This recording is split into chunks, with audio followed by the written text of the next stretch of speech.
Recording in progress. There we go. There we go. Well, cool. Thanks for coming to y'all here. And one of the things that I am passionate about, that I love a lot, is owning property, owning real estate.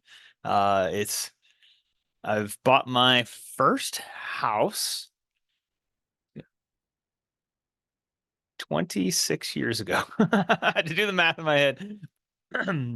About 26 years ago. And since then, I've probably bought at least 20 pieces of real estate or more, bought and sold a lot of real estate, a lot of land. And at the end of the day, so glad that I did, because it has greatly benefited me and my family. And yeah, I just am very passionate about it. And I also know lots of interesting things about real estate. Real estate in general is the number one way that Americans make money. If you look at Americans' wealth, most of Americans' wealth, at least for the average regular person, not the billionaires, but for the average regular person, most of their wealth is generated from real estate, because at the end of the day, you have this amazing opportunity to get an asset that grows in value without putting a bunch of money into it. So what do I mean by that? Like, let's say you had $100,000 house. Now, I realize there's no such thing as $100,000 house, but say you had $100,000 house and it goes up 5% a year. Well, you might make $5,000 in a year, right? Pretty cool. But the cool thing is like, it's not like you invested $100,000. You didn't pay cash for the house. You got a mortgage. And so you had a down payment. So maybe you did 5% down. Maybe you put $5,000 down. So all of a sudden your $5,000 made you $5,000. So that's 100% return on your down payment. It's 100% returning money. Not to mention all the other benefits of owning a home. I think every single week someone calls me, my landlord's going to sell, they're kicking me out. My landlord's doing this, they're kicking me out. Or, oh my gosh, I got a dog and my landlord won't let me have a dog. I just want to paint my kid's room and I can't paint my kid's room. So there's a million different reasons to own a home, not just the financial part of things. But I'm going to really focus on just some financial stuff because I think it's amazing. And just a fun fact for you here before I dive too deep in the numbers. According to the Federal Reserve, there's a study done by the Federal Reserve, and the net worth of people who own a home is 40 times greater, actually 39.5, but 40 times greater than that of a renter. And so much of it I'm going to show you why that is, because the numbers are pretty staggering. So I'm going to jump right into it so I don't keep you guys on too long. So hopefully you guys can get to your dinner soon, because I'm starting to get hungry. So you guys might be starting to get hungry too. Okay. I might be sharing the wrong screen here. Is that my email? Nope, we got the right screen. Okay. Right screen. Here we go. All right. That's me. That's great. All right. So one of the things that's such a big deal that most people don't think about when they're buying a home is the tax picture. Like, who thinks about buying a home and like, oh man, let me think about how that impacts my income taxes? Like, very few people think that way, unless maybe they're an accountant or someone like me who just likes to look at numbers. But most people aren't going to think about like, oh, how much taxes am I paying and how much does this impact it? Well, that's one of the things that is such a huge deal when it comes to buying a home, especially for certain people. Not for everybody. So full disclosure, not 100% of people are going to have like a huge tax break when they buy a home, but particularly people who are single. Single people almost always come out way ahead when they're buying a home on their income taxes. And so here's the 2024 marginal tax rates. And trust me, I'm not going to get into this stuff because you'll always just go to sleep. But this basically is the tax rates that people pay. And it's a little bit complicated because like the first $0 to $11,000 of income you earn is taxed at 10%. And then as income goes up, your tax rates increase. So one of the nice things I have, since I do mortgages for people, is I have to look at their tax returns. So a lot of times I can figure out what their tax rates are because I have their tax returns. So we're just going to do some hypotheticals here. We're not going to dive into tax returns because I know that's super boring. But what I wanted to do was paint a picture of kind of like an average person, an average person's purchase. And like, how do I do that? Because, I work all kinds of different markets. I work Grand Junction. I work Steamboat. I work Denver. I work Fort Collins. And then of course, so every market is going to have different purchase prices and different down payments and that kind of thing.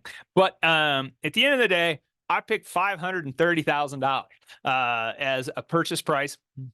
And I picked 10% down. So I put 530 purchase price. I put 10% down. But just keep in mind, like, this applies to all different types of purchase prices, all different types of down payments. Every situation is going to be different. And we're just kind of running with the most average-ish scenario that I could come up with. So for someone who owned a $530,000 home and put 10% down, I put in an estimated property taxes of $4,000, and I put insurance at $600, and I put in HOA of $345. So in this particular case, I was assuming a condo, and this is a real live situation for a homeowner who is buying a condo in the Denver area. So that would put their loan at $477,000, right? Because they did 530 purchase, 53 grand down. So the loan is 477. So for this client, and I would say this is a very, very average client, which is why I picked them. And I put their effective tax rate of 28%. So this is a little bit different marginal tax rate, like I just showed you. And like I said, I'm not going to bore you with the details here because it gets super nerdy and boring. But estimated effective tax rates, that's like what you're paying overall for your taxes, which would be, your federal taxes, which is calculated by this marginal rate. It's your state taxes, which is about 5.5%, and your FICA. So in this particular case, this client had about a 28.5% effective tax rate. So, like, great, 28.5% effective tax rate, and this person was currently claiming a standard deduction. So, what does that mean? Well, when you're filing your taxes, let's say you're on TurboTax, and you are single, you have a guaranteed minimum deductions. They call it standard deductions. Like, no matter how many deductions you have, you can at least get $13,850. You can at least get that $13,850. That's if you're single. Now, if you're married, it's 27 grand. So this person was single. So their deductions was $13,850. And so when they did their taxes, they actually had $9,000 in deductions, but they didn't use that. That's called itemization. They didn't itemize their taxes. They had some medical, it's pretty minor, really. They had a little bit of charity, and then a lot of state taxes, because state taxes are tax deductible. Taxes are tax deductible. Kind of weird, but someone who makes $100,000 a year at 5.5% state tax and FICA, you're at $6,000-7,000 in tax deductible taxes right off the bat. So this person, probably had about $7,000 worth of deductions for taxes, and they had a little bit of other stuff. So they had $9,000 in deductions, but still, it doesn't do them any good because you're guaranteed $13,850. So it's like, great, I'm going to take my $13,850. So he got a nice little deduction of $13,850. That came into play, I think, 18 or 19. It's definitely a Trump era thing. Can't remember exactly. But that is, so right now they're doing standard deductions. So now I'm going to jump a little bit into their payment. So a lot of people, when we focus on payment, everyone's very focused on their total payment, as they should be, because it's part of their budget, right? But I'm going to break that down a little bit more. And in this particular case, we had an interest rate of 6.5. Interest rates are technically a tiny bit higher than that right now, but it's pretty close. Their payment was 33.16 for the principal and interest. Their taxes were 33. Their insurance, mortgage insurance, HOA, everything all in was basically, let's just say $4,200, $4,174. Now, the good news is interest rates are high. I promise that's good news because it makes the market less competitive. Most people don't think, oh, high interest rates are good, but it actually does make the market significantly less competitive. So you don't have to overpay on homes. And also you have the opportunity to refinance. So interest rates run in cycles, constantly run in cycles. I've been doing this for 20 plus years, and every few years my phone just blows up. Everyone's calling me because sure enough, they are going to refinance their loan that they got with me the previous years. And so right now we're at a high point with interest rates, not the highest point, but a high point. And the Federal Reserve has already said they're going to lower rates. They're going to say they've said they're going to lower rates 3 times this year. Now, do they do what they say 100% of the time? No. But is it a pretty good indication of what's going to happen? Yeah, it really is. And when the Federal Reserve starts lowering rates, we're going to see mortgage rates drop pretty significantly. Really, interest rates are about 1.5% higher than they should be. Okay. So you got interest rates that are 1.5% higher than they should be because they're manipulated by the market. They're manipulated by the government. Federal Reserve, quantitative tightening, not going to go into it. But anyway, we got a payment of $4,174. Potential refinance 1 to 2 years from now at $35.64. So currently, his standard deduction value is $39.47. So you're like, oh, what the heck is that? Well, the standard deduction value is how much money he gets in his pocket due to the deductions. So really, it's actually pretty simple math. If we went and we took the standard deduction of $13,850 and we multiplied it times his tax rate, it's $39.47. So the easiest way to think of it is this way. He's doing your TurboTax. Doing your TurboTax.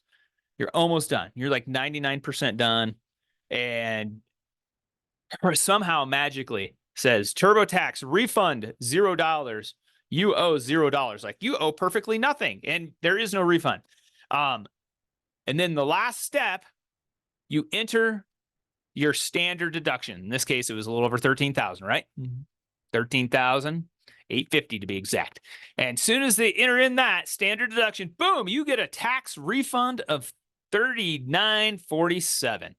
So basically, that $13,000 of deductions equals money in your pocket of $39.47.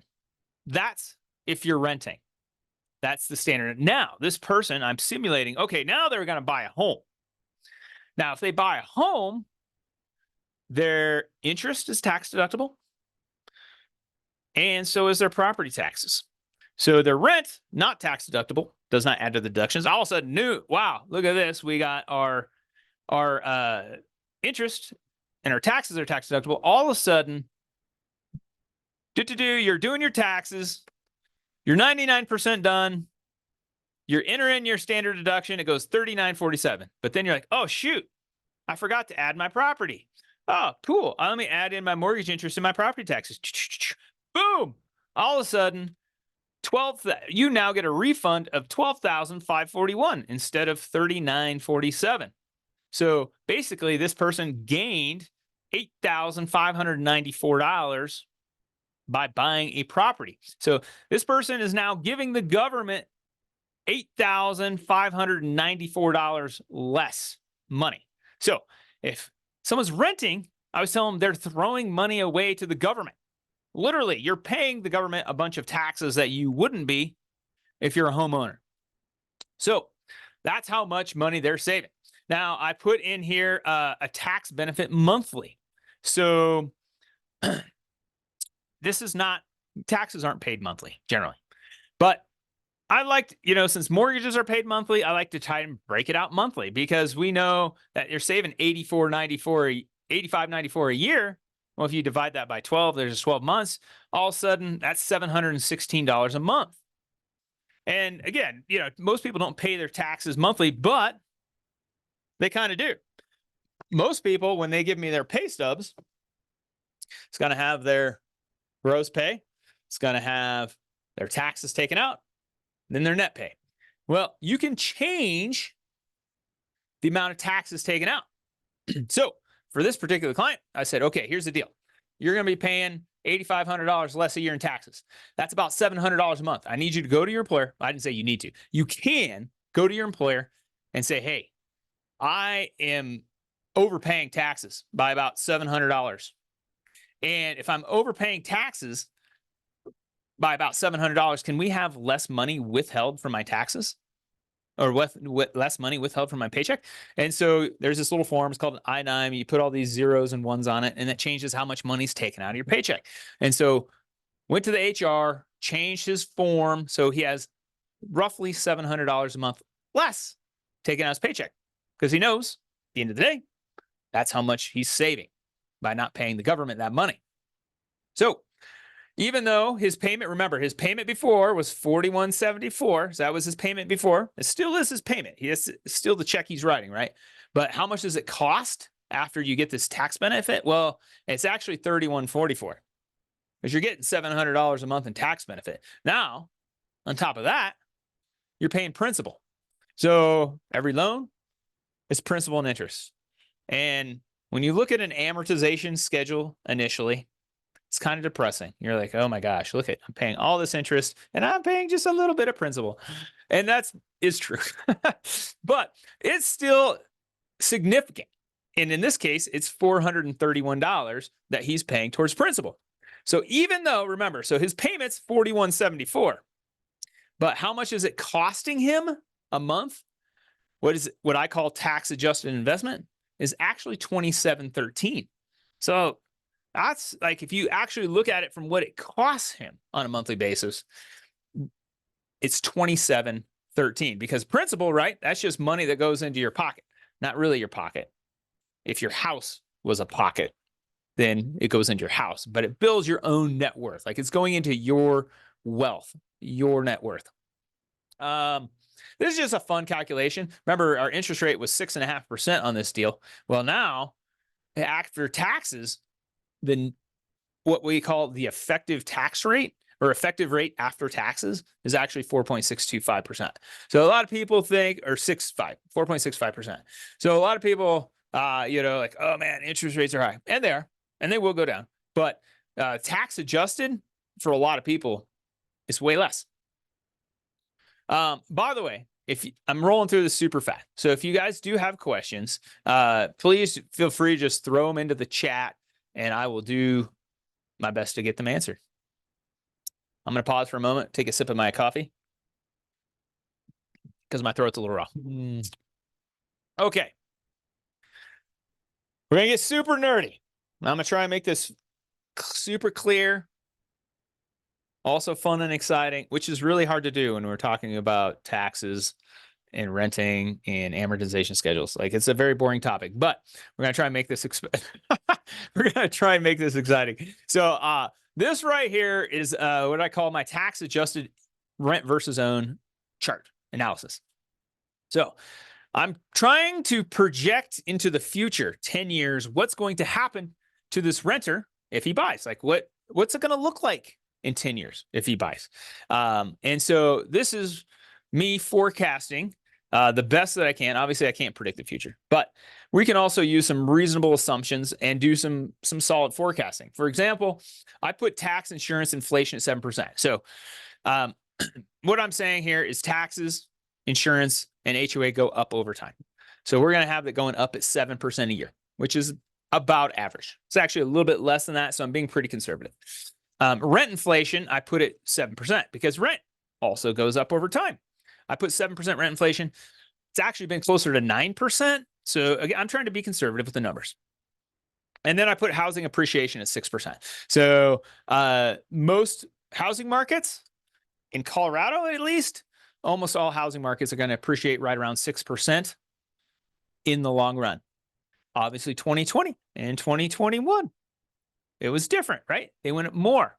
But over the average, if you average over the long run, like long run, 10 years, it's almost always right around 6%. So I put 6% appreciation, and this gentleman that I was helping out, his rent was $2,600. So remember, this guy's renting at $2,600, and he's like, Chris, man, this mortgage of $4,174 is kind of a tough pill to swallow. I'm like, I get it. It really is. That's a lot of money. But you're paying $2,600 in rent. That's also a lot of money. So here's what I did. I projected how much interest he's going to pay a month for the next 10 years. So I took the principal out just because, remember, I'm focusing on the cost of it. Principal is just a deposit in your own financial wealth. So I took the the principal out. And so, principal 2571, 2541, and then I did drop it down to 1,800 here. And the reason I did that, remember, I'm assuming a refinance in year 3. I'm also assuming mortgage insurance goes away after year 5, which is based upon 10% down, which is this buyer situation, and based upon 5% appreciation rates. That is hyper conservative. So interest goes down over time, and it goes down a little bit here, right? Because remember, every year you have a mortgage, you're paying a little bit more principal and a little bit less interest. That's just part of the amortization schedule. When you're at year 30, it's almost all principal and very little interest. You can see the taxes, insurance, and I have it going up over time. So taxes, insurance, and HOA were $846. Well, by the time you get to year 10, it's $1,200 because it goes up over time. Tax benefit. Remember, we broke it down to $700 a month. Well, that goes down over time because we're paying less interest over time, right? So that would naturally go down. So our housing investment, remember, I have it 2,700. That's going to go down primarily here because of the refinance, but then it's going to start going back up because taxes and insurance go up. So at the end of the day, this is what gets crazy. The rent at a 7%, year 10, now all of a sudden your rent is $4,780. So I actually just did a video on this. So yesterday. So maybe some of you saw my video. I did a rent inflation video yesterday, but like we're talking about $400,000+ that this guy would be giving to his landlord if he rented for another 10 years versus versus owned, right? And so by the time he gets to year 10, his rent's $4,780. So how much is he saving a month? Well, in the first year, he's not saving anything. He's actually a negative $100 because his housing investment's $2,700, his rent's $2,600. He's not saving any money at all. He's losing $100. Now year 2, it's kind of a wash. $44. His rent would have gone up 7%. His housing would also go up just a little bit because taxes, insurance will go up a little bit. But now all of a sudden, we get into year 3. Oh wow! Now he's saving $600 a month by owning versus renting. Year 4, $850 on down the road. All of a sudden, by the time you get to year 10, he's at $2,337 a month savings. So you start adding this up cumulatively, what it is at, annually. All of a sudden, that's $530 a year, $8,000 a year, $10,000 a year. Get all the way here, $28,000 a year. You add all this up over 10 years, all of a sudden, wow, that's $144,000 that he's ahead by owning versus renting. Now remember, his rent's $2,600 and his payment's $4,174. So, but still, over the course of 10 years, he's $144,000 ahead. Crazy stuff. I'm gonna pause for just a second, take another sip.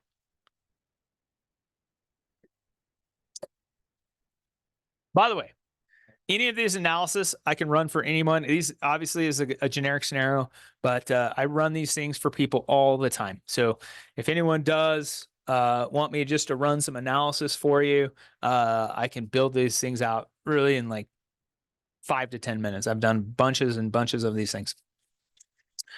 Okay, so we know $144,000 ahead monthly. We're just talking about the monthly house, but now we're not factoring in the growth in equity, which is actually where more people make their money, is in equity growth.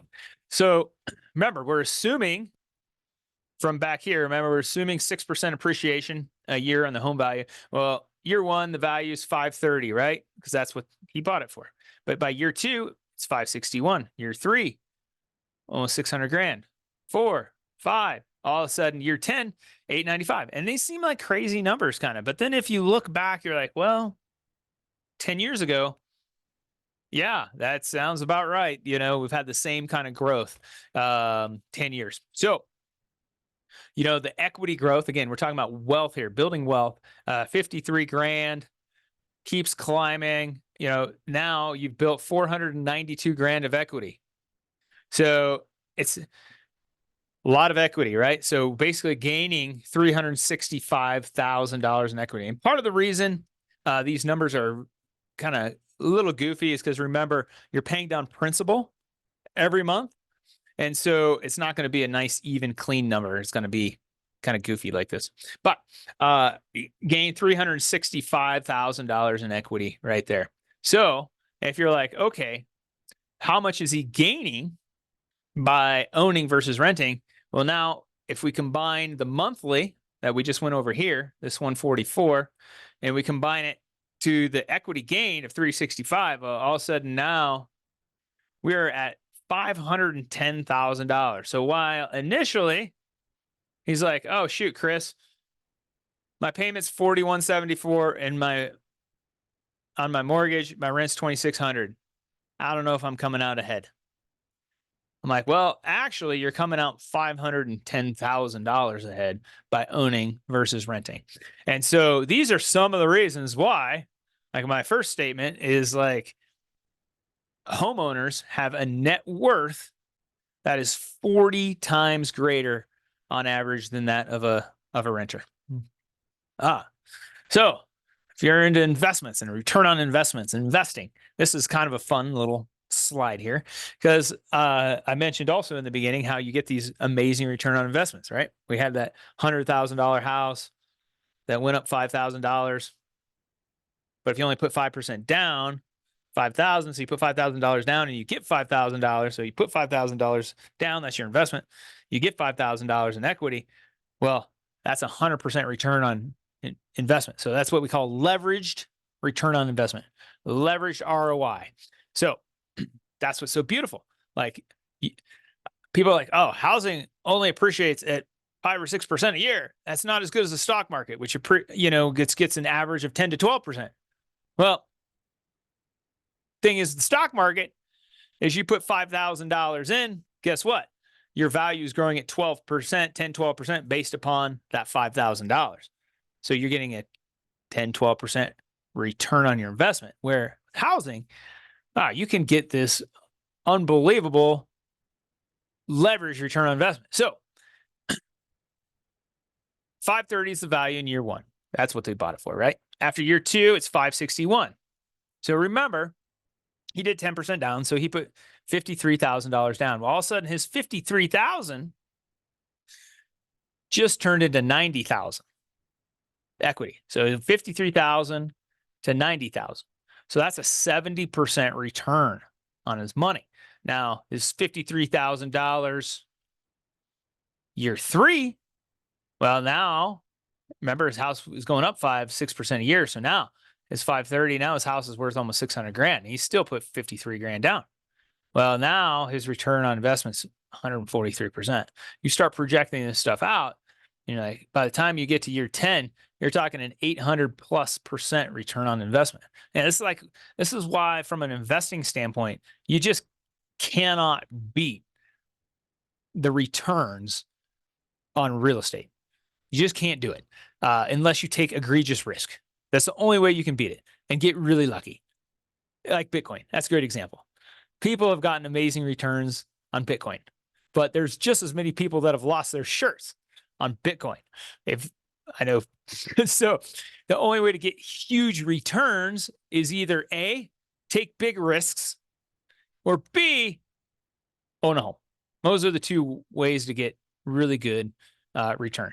Owning a home, is very, very low risk. Now, every investment, of course, has its risks, but if you look at over the last 60 years, if you held a home for 10 years, you can pick any year except for one over the last 60 years, you would have made money. The only year you would have lost money if you bought a home is 2006.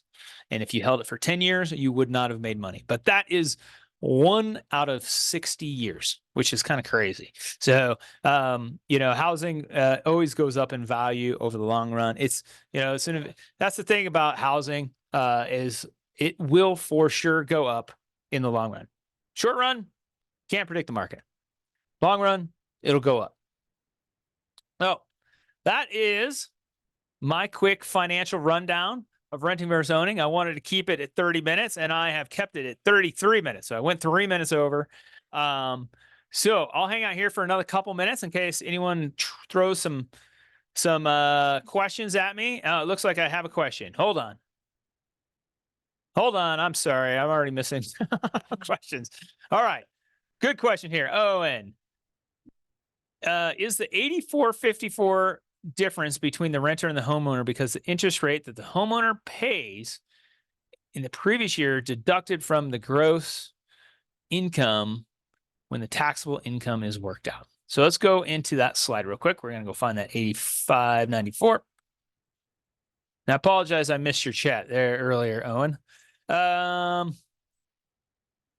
So yes, the reason that this 85-94 is the difference between the renter and the homeowner is because the interest rate, this isn't necessarily the interest rate, I would say, Owen.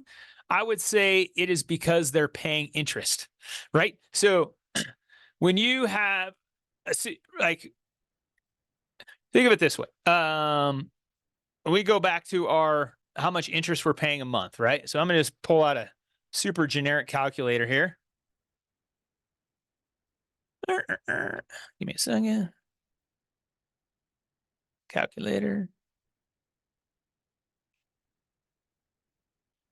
For some reason, the calculator doesn't want to pull up. Oh, there we go. Okay. So, oops. So we know monthly paying about $25.71, right? So if we take $25.71 and we multiply 12, this isn't perfect, right? Because the amortization schedule, you're technically paying a little bit, but we're close. We're off by a few bucks. I multiply times 12 because there's 12 months in a year. Well, now this buyer who had deductions before of $8,000 now has $8,000 plus $30,000 in interest, plus some property taxes, right? Remember, we had $4,000 in property taxes. So let's add $4,000 there on property taxes. So now this buyer just added $34,000 in deductions. Remember, he started with 8. So now his deductions is $42,000 is his deductions, where previously his deductions was $8,000. So he just has so much more in deductions that he's saving because his $2,600 in rent is not tax deductible. So that's just the big reason why, is because rent is not tax deductible. Mortgage interest is tax deductible. So are property taxes. Great question, Owen. Thank you.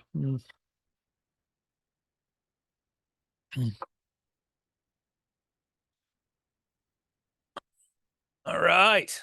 Cool, guys. Well, hey, I appreciate you all hopping on here. Hope your tummies weren't grumbling too much. And I'm going to sign off here and go get some dinner myself. But if you have any questions, I'm super easy to get a hold of. You can always just call our office or email the Magnata team. If you ever want me to run any scenarios like this for somebody, you just let me know and I'll get you taken care of. Thanks so much, guys. Thanks, please. Have a great evening.